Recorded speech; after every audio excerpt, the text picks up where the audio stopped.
happy What Should I Do Wednesday. I hope you guys are having a fantastical, magical, wonderful Wednesday. I know I am. I am highly more motivated than I was yesterday. I'm highly more well rested, even though I could still take a nap. But I did get some decent sleep, even though I went to sleep at like 12:30 in the morning, because my love for all things Marvel related got in the way. That seems to be a running theme in my life for like the last 5 days. But I was like all cuddled in bed, all ready to go to bed at like 9. And my neighbor next door was like, did you see who's on Jimmy Kimmel Live? So I, of course, had to see who was on Jimmy Kimmel Live because I don't watch late night TV unless it's like somebody I know like well in advance is going to be on. And I do not know how I missed this, but I am so glad she texted me because I turned on Jimmy Kimmel in all of their shining glory before they went over to the premiere of Age of Ultron was the main cast of Avengers, and I was so excited! I was like, oh my good gravy. So of course my plans to go to bed was like out the window in like 2 seconds, because let me tell you, that is a hate crime. If you are a Marvel fan and you freaking turn that off, I will disown you. I don't even have to know you, and I will be like, bye Felicia. It's not gonna happen. I have had my tickets to the new Avengers movie for like 2 weeks. And I am actually going on April 30th before the movie opens on May 1st at like 9:45 because, yeah, I'm that big of a nerd. Sorry, not sorry. But we're not here to talk about that. We are here for What Should I Do Wednesday, where I answer all of your general paranormal related questions that you ask me all up on the Facebook page or on private message. And I have a good, fun little list to answer for you guys today. And we are going to get started because I have a feeling a few of these are going to go a little long. Now, I failed at life and thought that I posted the, like, What Should I Do Wednesday thing is coming post, and it didn't post, and then it may have posted, but then I could never find it, and Facebook was failing me, and so I reposted it this morning, like it's What Should I Do Wednesday, and I made my little spiel about get your questions in, and I have a few things to do tonight. I didn't want to wait all day, and I didn't want to make the video late, so I'm shooting it now, and thank goodness for Miss Bobby and Merritt, because she saved my butt, because I posted it late, so you guys didn't have a chance to get all of your questions in like you normally do. And she had asked me a few good ones, and she asked me a few good ones this morning, and I was just like, we're going to roll with that today. That's how we are going to roll. And then Lene asked me one, so we're going to answer hers. It's going to be a fun ride, so here we go, yo. Bobby's first question is, what are your thoughts on human possession? Okay. What a subject. Human possession by an evil spirit. Not a good time. Not something I've ever personally experienced. However, I have been witness to it. Hence why I don't play with Ouija boards. I've never played with a Ouija board in my life, but I've been in a room where someone has been. And I watched her transform into someone that I did not like. I did not trust. And she's actually not even here anymore. She passed away from an apparent suicide. And it was very out of the blue. But she was never the same after she did this session with the Ouija board. And I hands down firmly believe that something was inside of her. As I look back now and then I've learned more and more about the paranormal, I could see all of the stages of demonic possession go through her. You know, she had oppression and infestation, and then full-blown possession. She was not herself. She would change like that. I mean, it would just be instantaneous. She would be really, really, really mean and nasty. She would snarl. I remember her going through one situation where she looked at me and she growled. And it was not like a human growl. It was something very evil. And I actually never seen her again after that. Until her mother called me and told me that she had passed away. And I, to this day, am just still in shock. Like, I still think about her and think about her family and the torment that they endured, like, the last probably 6 to 8 months of her life, and how different she was. And so I I am a firm believer in possession and all stages of possession. And I think that you really got to take it very seriously. When you dabble in the dark, you are chancing yourself to open yourself up for something like beyond anything that you can even physically, mentally, or emotionally handle. Her parents did not know about the Ouija board until after she passed away, and we're talking, she's been gone now about 5 years. And after she passed away, about a year and a half after, we were all talking about the paranormal, and her brother was actually the one who told them that she had been using a Ouija board before she passed away. And they have no doubt in their mind that that played a very large role, if not the role, in their daughter's death. I think something was inside of her, and something wanted her and was going to stop at nothing to get her. And she was not a very stable, like mentally stable, strong person to begin with. And so I think that made her more vulnerable and more weak. And they fed on that weakness. And so I think it's very real, and it's very serious, and it's not something that you mess with. And if you know of a person in your life who has messed with the dark or seems to be different following, an investigation or an experience with the paranormal, and they're just changing before your eyes, don't hesitate to step up, because you could save their life. I mean, if it's truly a demonic possession, that demon's goal is them. They want their soul, and they will stop at nothing to get it. And so it's a touchy subject, because a lot of people are like, oh, they're just crazy. They're just nuts. Like it's a cry for attention. It's just, they're just crazy. They're cuckoo for Cocoa Puffs. Now, I'm not saying that some people aren't, because it does happen. But there are the legitimate ones. There are the ones that really are experiencing something negative and nasty. And if it's in your gut that you know that's true, don't discredit them, because it's only going to make it worse. They're going to get more down. They're going to be more open to the evil, and it's only going to get nastier. And so take it seriously. If it needs to, you feel in your gut it needs to be taken seriously, take it seriously and get them the help they need. And if somebody there won't help them, find somebody who will. There's going to be that one person who's going to reach out and say, we're going to put a stop to this. Hell or high water, we are going to put a stop to this. So, very good question. I like it. I like it a lot. Moving on to her next question, which is, what do you think about psychic abilities? I think they're freaking awesome. I think that the people who possess them are meant to be something great in this world. The ones who have the ability to see and feel and hear things that we can't are amazing individuals if they're legit. My beauty card is that I'm an empath, and I can call BS from a mile away. I have no abilities as far as being able to see things or hear things or pick up on things in the environment. I'm more human related. Emotions. I'm getting stronger every day in my ability, but mine is still human based. I can look at someone's picture and know and get a feeling. I didn't used to be able to, but I can now. It's getting stronger. But when I'm big on touch. When I touch you, or I'm big on eyes too. If I can look into your eyes, I can hear the vocal tone in your voice. I can sense something through a text message. The way that you type a text message, I know your undertone in that message without even hearing your voice. And so I know that gifts are real because I have one.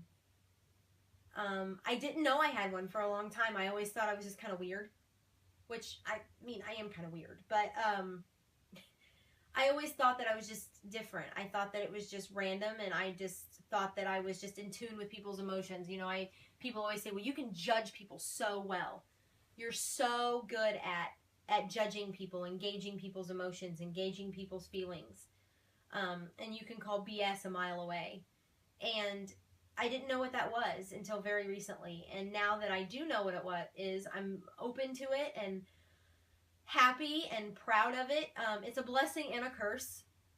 And I think all gifts are. I think they're a blessing and a curse in and of themselves. I mean, I think psychic abilities are a blessing and a curse.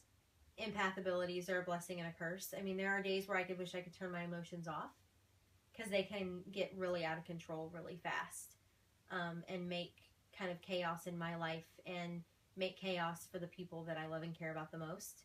So there are days where I wish that I could turn them off, and then there are days where I'm very blessed to have them, because I can tell when someone I love who may be very private or very closed off, I can tell when something's wrong.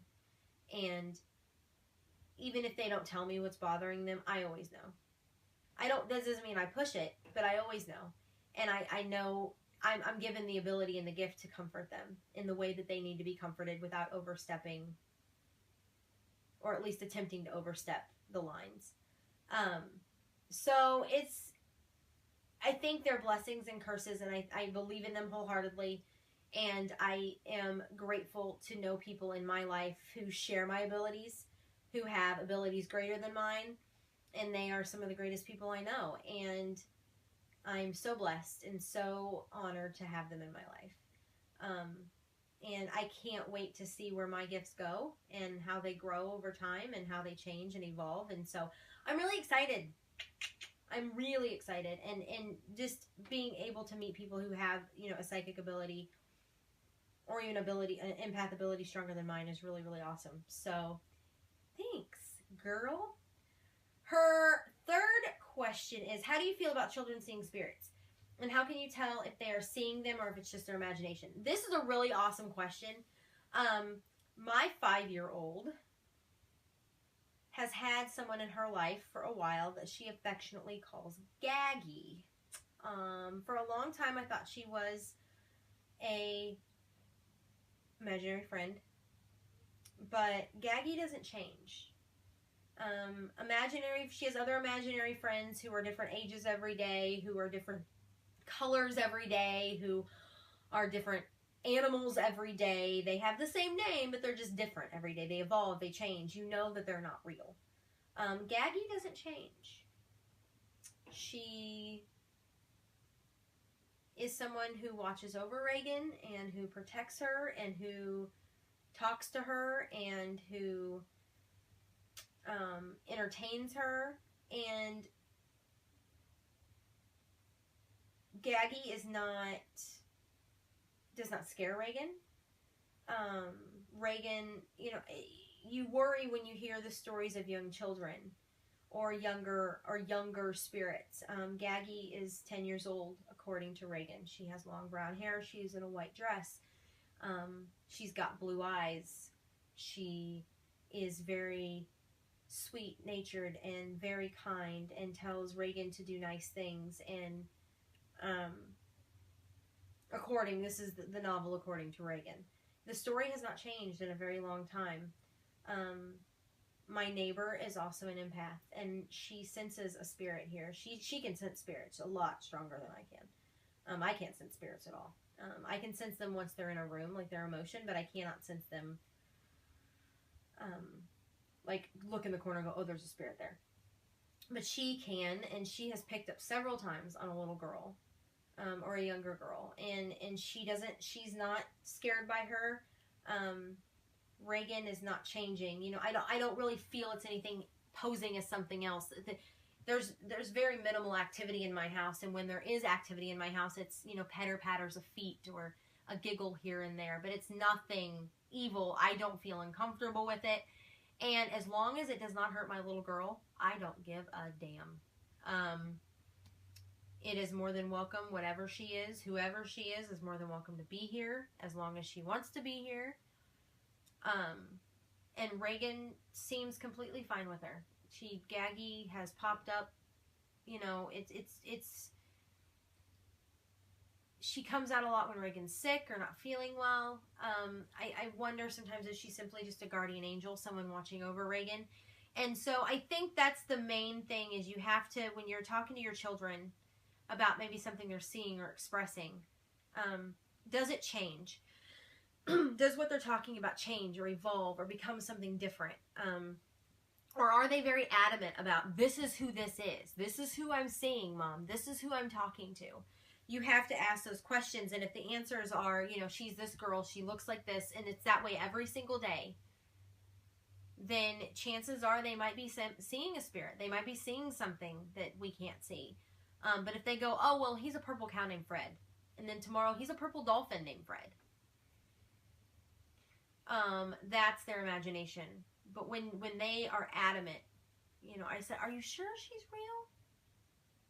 She's real, Mom. She's invisible. You can't see her. She's real, though. She died. She died on the land before the house was built. And I actually live, the back, you can't see it because I have a curtain, but the back of my duplex sits on a field. And that field is bare. There's nothing out there. There's like a church here, and then there's this big open field. We don't know the history of that land. I cannot tell you from Adam. We are kind of out of town a little bit, and so I have no idea. But she's very adamant that Gaggy is attached to this for whatever reason. And again, I don't know if Gaggy is, maybe she's trying to say Gabby, and she just doesn't talk. She doesn't talk the best. She doesn't pronounce certain things the right way, so I don't know. And Gaggy's been around since before Reagan could really talk. So, I think that maybe Gaggy is something that she calls her as far as what her real name is. I don't know. It could be Gaggy. I don't know. But that's what Reagan calls her. And so I think you need to just decide. You need to really look at the situation and say, okay, is it something that's constant or is it something evolving? And make your mind up. You're going to know if your kid's full of crap. I mean, they're your kid. So, but if you truly believe in their heart that they're seeing something, then chances are they might be. Her last question is thoughts on near-death experience. Now, her and I were briefly talking about this, and doctors seem to think that near-death experience, or they used to, science is kind of changing and evolving, but doctors used to think that near-death experience was just kind of like an hyperstimulation of your brain during a traumatic event, that something goes on inside of your brain that you see the light. You're always told that from such a long time, from such a young age, that you see the light, you see this, you see that. And so I think for a long time they thought that maybe a near-death experience was just a hyperstimulation of your brain. Not really experiencing that at all, but just basing your brain activity off of what you are told as a young child, you know, or just in a joking conversation, don't run toward the light, kind of like with dreams. You kind of dream the last thing you think about. Personally, I've never had one. I've never had a near-death experience. Again, I know people who have, and they know what they saw, and they know what they felt, and they know what they seen. And again, adamacy, just being adamant about what you see, sitting there going, this is what I seen. I felt this. I mean, who are we to judge that? We weren't there. We have no idea. I don't believe it's a hyperstimulation of anything. I think that there is another life, there is another realm, there is another something somewhere that we are meant to go to when we die. When we leave this earth, we're meant to go somewhere else, wherever that somewhere else may be. If you're religious, it's heaven or hell, or, you know, if it's just another realm, it's somewhere else. So there's gotta be something. Your soul has to go somewhere. And so I'm not one to judge, but I fully believe that you are fully capable of having a near-death experience, being pulled back from that realm. I think that you are given an insight into something. You know what's on the other side. You are given a gift of maybe the lack of fear that a lot of people have when it comes to death. So roll with it, yo. Don't let anybody tell you that you're crazy. Don't let anybody tell you that you don't know what you're talking about. If you've had a near-death experience and you know what's on the other side, blow it up. Tweet it. Facebook it. Write a blog about it. I don't care. I would love to know. Not that I want you to try to die, but to give me answers. But I think it would be really, really awesome to sit there and say, I know what's on the other side of the fence. Just saying. So I think that doctors are the ones that they're trying to be scientific about everything. They're trying to discredit everything. And when you can't, then you have no other answer but to say, hey, this does happen. And and science is evolving and changing, and now they're thinking, okay, well, maybe people really are experiencing something. But I was really excited about that question because it's one of those subjects where it's like, don't sit there and tell me that I haven't experienced this. Don't sit there and tell me that I haven't felt this or seen this. And it's one word against another, but you have to really think about the fact that maybe it can happen. And I fully believe it can. So, now she asked me a few other questions, but I moved those to next week. So thank you so much, Miss Bobby, for your questions, because I had a good time answering them. They were good ones. They were exactly what I like on Wednesdays. They were a good flippin' flappin' time. Now, Miss Lene, our wonderful admin, sweet girl, she asked me a question that was kind of GA related, like Ghost Adventures related, but also generally paranormal related too, because it goes back with feelings and abilities, or lack thereof in this question. And her question was, did you always believe Nick's feelings during the show, or do you think he was turning into another Grant from Ghost Hunters? Always feeling something, but not having any evidence to back it up. Now, I'm so excited for this question because it's a reason for me to get sassy. We all know how I feel about Nick Groff. I think he's a wackadoodle on many levels. Again, my opinion, I know I'm going to send some people into an uproar. But I had a lot of respect for Nick at the beginning of the show. As the show went on, and Zach's God-given abilities, his abilities as an empath, the gifts that he has, you watched Nick become jealous of. I don't think Nick is in any way, shape, or form sensitive to anything, but being dissed by Zach, apparently, because we all know how well that played out. I think Aaron is sensitive. Billy and Jay have some sensitive abilities. Not saying that they're empaths or mediums or psychics or any of the above, but I think that they are sensitive to their environment. They have abilities of some sort. The effect that Aaron has had, you know, the things that have affected Aaron, the things that have affected Zach, the things that have affected Billy and Jay. If you think back, Nick, unless he just hit it really well, never really had these massively horrible, like, negative effects. Like, he had things happen and whatever, but I think that he overplayed a lot. I think that he was jealous of what the other guys were able to do and see and feel and think, and he was just pissed. So I think he overplayed a lot of his feelings. And I think going back to the question about abilities, I think so many people do that. They want attention, and they want someone to feel sorry for them, or to go, oh, well, what's that like? And as an empath, like I said, I can call BS a mile away. And with that ability, I could call Nick's BS 3 miles away. The feeling the man gives me is just, ugh. He drains me just looking at his face. And right now, he scares me because he, like, grew out this, like, New England style beard. I don't know, but he looks like a freaking serial killer. It's creepy as hell. I can't even deal. So I think that he was full of crap 99% of the time. I'll give him 1% of maybe having some sort of a feeling and being affected by something, but I think that he overplayed a lot of his feelings and emotions and whatever. Again, it's my opinion, but I don't think he's gifted in any way other than being crazy and money hungry and jealous and a fame hog. So it was kind of one of those situations, those questions of like a little bit of a both.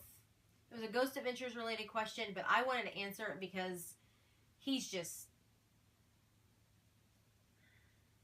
He's draining me as I say his name. Like, I can't even begin to deal with him right now. But I really like the question because it gave me a chance to vent a little bit about one of my favorite people in the world. Can you see my face change? Like, this is what he does to me. I'm just like, I want to fall over. I'm so drained. Like, I can't even say his name. But it was a really good question. And so, yeah, overall, I think he's full of absolute crap. And I don't think that he has any sort of an ability at all. And I think that he played up a lot of his abilities because he was jealous. Just saying. Bye, Felicia. But thank you for your question. I really enjoyed it. And like I said, it gave me a reason to vent. But that is all I have for What Should I Do Wednesday. I will be back on Friday for GA Flashback Friday, where I sit down with you guys and recap an older episode of Ghost Adventures. And I will also be back for GA Recap Monday, where I will recap the newest episode of Ghost Adventures Aftershocks. So until Friday, stay happy, stay healthy, stay warm. Have a wonderful rest of your week. I will see you Friday. Much love and happiness. Bye!